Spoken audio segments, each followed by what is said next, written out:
United as one. That was the theme today as the Canadian government threw its support behind an official joint bid with Mexico and the U.S. to host the 2026 FIFA World Cup of Soccer.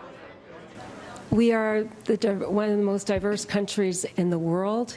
Our cities are diverse. Every team will be a home team. With that decision, the government will commit up to $5 million in order to support the development and the budgeting going forward.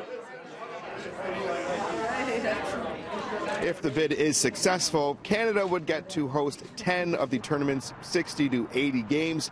Those 10 games will be played in 4 different cities: Toronto, Vancouver, Edmonton, and Montreal.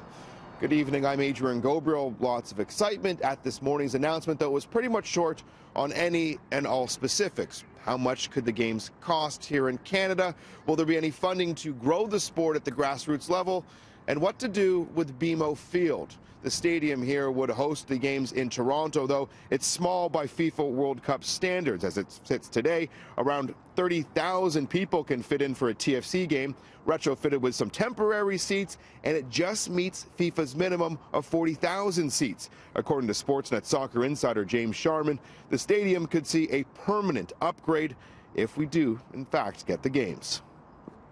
They've spent over $100 million the last couple of years on that stadium, and the fans are still coming out, and they've got record season ticket requests for TFC. The game's growing in this market.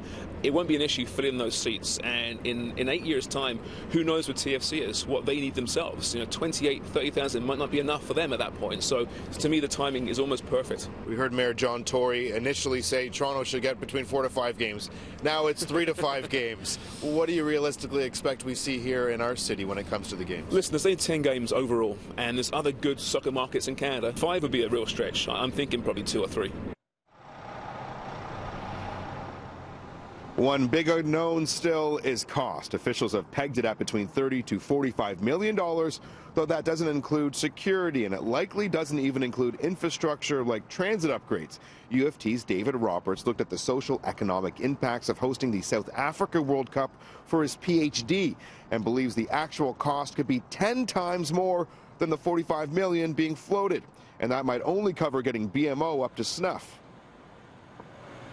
I think we are ready, but I don't know that we've had the conversations about what that actually means for the city. So I think we could do it, but I don't think that we could do it on the cheap or do it in a way that doesn't have both fiscal and social ramifications that are broader than this $30 to $45 million that they're talking about today. What are the conversations we should be having? We should be having about, do we want it? Does it make sense for us to host this game?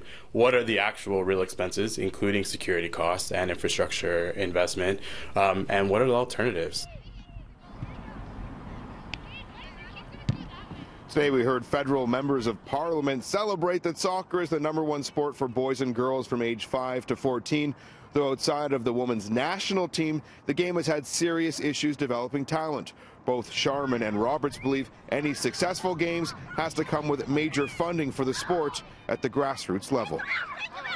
One of the challenges that Toronto has faced historically about bidding for the Olympics has been that it's been about getting the Olympics rather than building amateur sport in and around the region.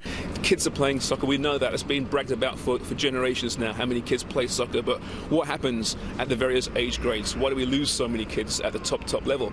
So if you can improve the coaching at the grassroots level, which comes with money, as simple as that, it can only be a good thing. So if you bring money into the system, that can only help the men's program, the women's program at all levels.